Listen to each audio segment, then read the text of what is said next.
അസ്സലാമു അലൈക്കും വറഹ്മത്തുള്ളാഹി വബറകാതുഹു. പ്രിയമുള്ളവരെ, നമ്മൾ നമ്മുടെ ക്ലാസ്സിൻ്റെ 17ാമത്തെ അധ്യായത്തിലേക്ക് പ്രവേശിക്കുകയാണ്. ഇന്ന് വളരെ നിസ്സാരമായ, വളരെ എളുപ്പത്തിൽ പ്രയോഗിച്ച് ശീലിക്കാൻ കഴിയുന്ന വളരെ രസകരമായൊരു പ്രയോഗമാണ് നമ്മൾ പഠിക്കാൻ പോകുന്നത്.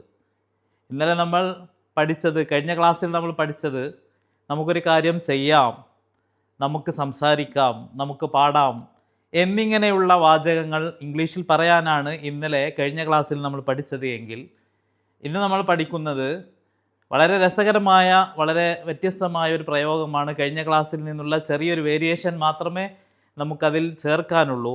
അത് മറ്റൊന്നുമല്ല, നമുക്ക് പറയാൻ നാം ആവശ്യക്കാരായി വരാറുണ്ടല്ലോ, നമുക്ക് വെള്ളം നമുക്ക് വേസ്റ്റ് ചെയ്യാതിരിക്കാം, വെള്ളം നമുക്ക് പാഴാക്കാതിരിക്കാം എന്ന് പറയേണ്ടി വരാറുണ്ടല്ലോ. അതുപോലെ തന്നെ നമുക്ക് ഭക്ഷണം പാഴാക്കാതിരിക്കാം, നമുക്ക് സമയം പാഴാക്കാതിരിക്കാം. എങ്ങനെയാണ് ഇംഗ്ലീഷിൽ പറയേണ്ടത്? അതാണ് നമ്മൾ ഇന്നത്തെ പാഠത്തിലൂടെ പഠിക്കാൻ പോകുന്നത്. അതിനായിട്ട് നമ്മൾ ഉപയോഗിക്കേണ്ടത് കഴിഞ്ഞ പാഠത്തിൻ്റെ ചെറിയൊരു വേരിയേഷനാണെന്ന് ഞാൻ സൂചിപ്പിച്ചു. നമ്മൾ ഉപയോഗിക്കേണ്ടത് ഫസ്റ്റ് ലെറ്റ്സ് എന്നത് തന്നെയാണ്. അതിനുശേഷം ഒരു നോട്ട്, നെഗറ്റീവ് അർത്ഥം കിട്ടാൻ വേണ്ടിയിട്ട് നോട്ട് ചേർക്കുക. അതിനുശേഷം വേസ്റ്റ് എന്നൊരു വർബ് ഇവിടെ കൊടുത്തിട്ടുണ്ട്. അപ്പോൾ മൂന്നാമത് നമ്മൾ ചേർക്കേണ്ടത് ഒരു വർബാണ്. അപ്പോൾ ആ കാര്യം നമുക്ക് ചെയ്യാതിരിക്കാം എന്നുള്ള അർത്ഥം നമുക്ക് നിഷ്പ്രയാസം കിട്ടും. ഉദാഹരണത്തിന് ഫസ്റ്റ് മുകളിൽ എഴുതിയ ഉദാഹരണം തന്നെ നോക്കാം. ലെറ്റ്സ് നോട്ട് വേസ്റ്റ്, നമുക്ക് പാഴാക്കാതിരിക്കാം. ഇനി എന്ത് എന്നുള്ളത് നമുക്ക് നാലാമത് ചേർത്ത് കൊടുത്താൽ മതി, അല്ലെങ്കിൽ വേസ്റ്റ് എന്ന് കഴിഞ്ഞിട്ട് വർബ് കഴിഞ്ഞിട്ട് നമുക്ക് ചേർത്ത് കൊടുക്കാം. ലെറ്റ്സ് നോട്ട് വേസ്റ്റ് ടൈം, നമുക്ക് സമയം പാഴാക്കാതിരിക്കാം. ലെറ്റ്സ് നോട്ട് സ്ലീപ്പ് ഹിയർ, നമുക്കിവിടെ ഉറങ്ങാതിരിക്കാം. ലെറ്റ്സ് നോട്ട് ഗോ ദർ, നമുക്കവിടെ പോകാതിരിക്കാം. അപ്പോൾ ഒരു കാര്യം ചെയ്യാതിരിക്കാം നമുക്ക് എന്നുള്ളത് പറയേണ്ടതിൻ്റെ അതിൻ്റെ വാക്യഘടന വളരെ സിമ്പിളാണ്. ഫസ്റ്റ് ലെറ്റ്സ് എന്ന് കൊടുക്കുക, പിന്നീട് ഒരു നോട്ട് ചേർക്കുക നെഗറ്റീവ് അർത്ഥമാക്കാൻ വേണ്ടി, മൂന്നാമതൊരു വർബ് കൊടുക്കുക, നാലാമത് ആവശ്യാനുസരണം നമുക്ക് വേർഡുകൾ ആഡ് ചെയ്ത് കൊടുക്കുകയും ചെയ്യാം. അതാണ് ഈ സിമ്പിളായിട്ടുള്ള പാഠം. ഒന്നുകൂടെ നമുക്ക് വ്യത്യസ്തമായ ഉദാഹരണങ്ങളിലേക്ക് പോകുകയാണെങ്കിൽ, ലെറ്റ്സ് നോട്ട് ഇൻസൾട്ട് അതേഴ്സ്, നമുക്ക് മറ്റുള്ളവരെ പരിഹസിക്കാതിരിക്കാം. ഇൻസൾട്ട് എന്ന് പറഞ്ഞാൽ പരിഹസിക്കുക എന്നതിൻ്റെ വർബാണ്. അത് നമുക്ക് ഏത് പാഠത്തിലേക്ക് വർബ് ഉപയോഗിക്കാൻ പറഞ്ഞ ആ സ്ഥലത്ത്, ആ പൊസിഷനിൽ കൊടുത്തു കഴിഞ്ഞാൽ ആ പാഠത്തിൽ പഠിച്ച അർത്ഥം നമുക്ക് കിട്ടും. ഇവിടെ നമ്മൾ ലെറ്റ്സ് നോട്ട് എന്നതിന് ശേഷം ഇത് ചേർക്കുമ്പോൾ നമുക്കത് ചെയ്യാതിരിക്കാമെന്നാണല്ലോ. അപ്പോൾ ലെറ്റ്സ് നോട്ട് ഇൻസൾട്ട്, നമുക്ക് പരിഹസിക്കാതിരിക്കാം. ലെറ്റ്സ് നോട്ട് ഇൻസൾട്ട് ഹിം, നമുക്കവനെ പരിഹസിക്കാതിരിക്കാം. ലെറ്റ്സ് നോട്ട് ഇൻസൾട്ട് ഹെർ, നമുക്ക് അവളെ പരിഹസിക്കാതിരിക്കാം. ലെറ്റ്സ് നോട്ട് ഇൻസൾട്ട് ദം, നമുക്ക് അവരെ പരിഹസിക്കാതിരിക്കാം. ലെറ്റ്സ് നോട്ട് ഇൻസൾട്ട് അതേഴ്സ്, നമുക്ക് മറ്റുള്ളവരെ പരിഹസിക്കാതിരിക്കാം. ഈ ഉദാഹരണങ്ങളൊക്കെ വ്യത്യസ്തമായ ഉദാഹരണങ്ങൾ നിങ്ങൾ പ്രയോഗത്തിൽ കൊണ്ടുവരികയും അതിനെ എഴുതി വെക്കുകയും അതിനെ പലതവണ പറഞ്ഞ് നിങ്ങളുടെ നാവിനെ അതിനൊരു പരിശീലനം കൊടുക്കുകയും വേണം. അപ്പോഴാണ് ഇത് നമുക്ക് നിത്യജീവിതത്തിലും സംഭാഷണ മധ്യത്തിലും ഒക്കെ ഉപയോഗിക്കാൻ പാകത്തിൽ വളരെ ഒഴുക്കോടെ നമ്മുടെ നാവിലൂടെ കടന്നു വരിക. ഫ്ലുവൻ്റായി നമ്മൾ ഇംഗ്ലീഷിൽ മാറുന്നത് അപ്പോഴായിരിക്കും. Let's not go to play, നമുക്ക് കളിക്കാൻ പോകാതിരിക്കാം. Let's not go, let's first വെച്ചു, നോട്ട് നടുവിൽ വെച്ചു, ഗോ എന്നുള്ള വർബ് മൂന്നാമത് വെച്ചു.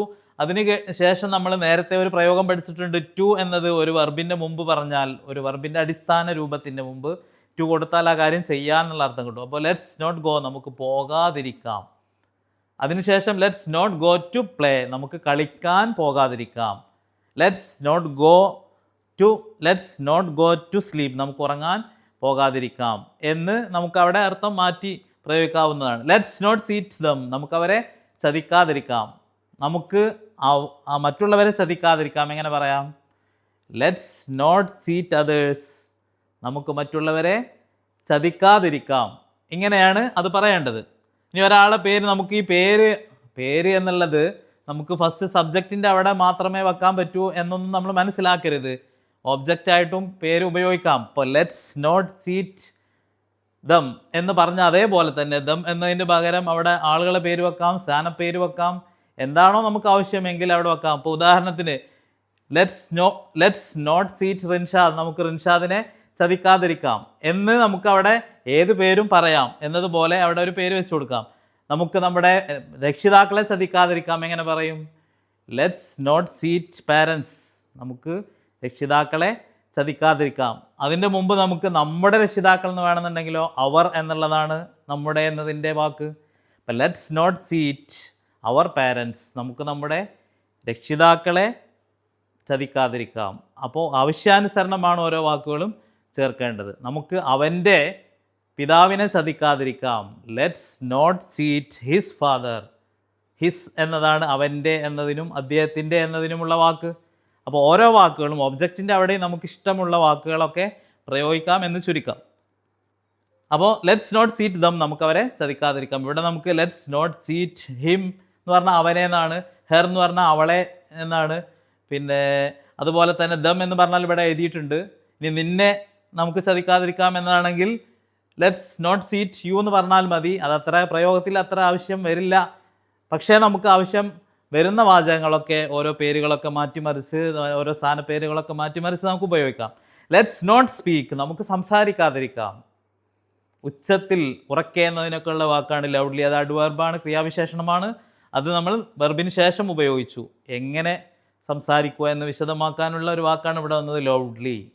അപ്പോൾ ലെറ്റ്സ് നോട്ട് സ്പീക്ക് ലൗഡ്ലി, നമുക്ക് ഉറക്കെ സംസാരിക്കാതിരിക്കാം. ഇനി നമുക്ക് പാടാതിരിക്കാം എന്നാണെങ്കിലോ let's not sing, let's not swim, നമുക്ക് നീന്താതിരിക്കാം. ലെറ്റ്സ് നോട്ട് റൈറ്റ്, നമുക്ക് എഴുതാതിരിക്കാം. എന്നിങ്ങനെ നമുക്ക് ഓരോ വാക്കുകളൊക്കെ മാറ്റി മറിച്ച് ഉപയോഗിക്കാം. ലെറ്റ്സ് നോട്ട് വേസ്റ്റ് ടൈം, നമുക്ക് സമയം പാഴാക്കാതിരിക്കാം. Let's not waste food and water, നമുക്ക് ഭക്ഷണവും വെള്ളവും പാഴാക്കാതിരിക്കാം. അപ്പോൾ എന്ത് നമുക്ക് ചെയ്യാതിരിക്കാം എന്ന് പറയണമെന്നുണ്ടെങ്കിലും നമുക്കൊരു കാര്യം ചെയ്യാതിരിക്കാം എന്ന് പറയാൻ ഫസ്റ്റ് ലെറ്റ്സ്, പിന്നെ നോട്ട്, പിന്നെ വർബ്. നമുക്ക് നമ്മുടെ ഹോംവർക്ക് ചെയ്യാതിരിക്കാം എന്നാണ് പറയേണ്ടത് എങ്കിൽ let's not do our homework എന്നാണ് പറയേണ്ടത്. ഇങ്ങനെ ചെയ്യുക എന്നതിനുള്ള വർബായിട്ടാണ് അപ്പോൾ അവിടെ ഡു എന്നത് ഉപയോഗിച്ചത്. ലെറ്റ്സ് നോട്ട് ഡു എന്ന് പറഞ്ഞാൽ നമുക്ക് ചെയ്യാതിരിക്കാം. Let's not do that work, നമുക്ക് ആ ജോലി ചെയ്യാതിരിക്കാം. നേരത്തെ സൂചിപ്പിച്ചിട്ടുണ്ട്, ദാറ്റ് എന്ന് പറഞ്ഞാൽ അത് എന്നാണ്, വർക്ക് പറഞ്ഞ ജോലി. അപ്പോൾ ദാറ്റ് വർക്ക് എന്ന് പറഞ്ഞാൽ ആ ജോലി എന്നാണ്. അപ്പോൾ let's not do that work, നമുക്ക് ആ ജോലി ചെയ്യാതിരിക്കാം. അപ്പോൾ ഡു എന്നതിന് ഇവിടെ ചെയ്യുക എന്നാണ് അർത്ഥം. അപ്പോൾ അതൊരു മെയിൻ വർബായിട്ട് വന്നതാണ്. മൂന്നാമത് ലെറ്റ്സ് നോട്ടിനും ശേഷം വർബ് ഉപയോഗിച്ചാൽ നമുക്ക് ചെയ്യാതിരിക്കാം എന്നുള്ള അർത്ഥം തന്നെ കിട്ടും. ഡൂവിന് പകരം മറ്റു വർബുകൾ ഉപയോഗിക്കുകയാണെങ്കിൽ ആ പ്രവൃത്തി ചെയ്യാതിരിക്കാം എന്നുള്ള അർത്ഥം പ്രത്യേകമായും കിട്ടും. നമുക്ക് ഇന്ന് കളിക്കാതിരിക്കാം. Let's not play today, today let's not play എന്നൊക്കെ നമുക്കതിനെ പറയാവുന്നതാണ്. ഇന്ന് നമുക്ക് ക്രിക്കറ്റ് കളിക്കാതിരിക്കാം. Today let's not play cricket എന്നാണ് അതിന് പറയേണ്ടത്. ഇന്ന് നമുക്ക് ഫുട്ബോൾ കളിക്കാതിരിക്കാം. Today let's not play football. ഈ രീതിയിൽ നമുക്കിതിനെ പല തവണയായി പ്രാക്ടീസ് ചെയ്തുകൊണ്ട് ഇത്തരത്തിലുള്ള ആശയം പറയാൻ ആർക്കും നിഷ്പ്രയാസം പഠിച്ചെടുക്കാൻ കഴിയുന്നതാണ്. അത് പഠിച്ചെടുത്തതിന് ശേഷം പല തവണയായി പ്രാക്ടീസ് ചെയ്താൽ അത് നിത്യജീവിതത്തിൽ ആവശ്യാനുസരണം വളരെ ഫ്ലുവൻ്റായിട്ട് തന്നെ പറയാൻ ആർക്കും സാധിക്കുന്നതാണ്. അത്തരത്തിലുള്ള വളരെ സിമ്പിളായിട്ടുള്ള ക്ലാസ്സാണ്. അതുകൊണ്ട് ഇത് നിങ്ങളെല്ലാവരും കേൾക്കുകയും ഷെയർ ചെയ്യുകയും മറ്റുള്ളവരിലേക്ക് ഇത് എത്തിക്കുകയും വേണം. ഇത് മറ്റുള്ളവർക്ക് ഇതിനെക്കുറിച്ച് പറഞ്ഞു കൊടുക്കുകയും വേണം. വളരെ നിഷ്പ്രയാസം ഇത് ഈ ക്ലാസ്സിലൂടെ പഠിക്കാൻ കഴിയുന്നു എന്ന് ധാരാളം ആളുകൾ നമ്മെ അറിയിച്ചു കൊണ്ടിരിക്കുന്നുണ്ട്. അതുകൊണ്ട് നിങ്ങളും നിങ്ങളുടെ അഭിപ്രായങ്ങളൊക്കെ അറിയിക്കുക, മറ്റുള്ളവരെ ഇതിലേക്ക് ബോധവാന്മാരാക്കുകയും ഇത് പഠിക്കാൻ വേണ്ടി നിങ്ങൾ അവർക്ക് മോട്ടിവേഷൻ നൽകുകയും ചെയ്യുക. ഇതോടെ ഇന്നത്തെ ഈ ക്ലാസ് ഇവിടെ അവസാനിപ്പിക്കുകയാണ്.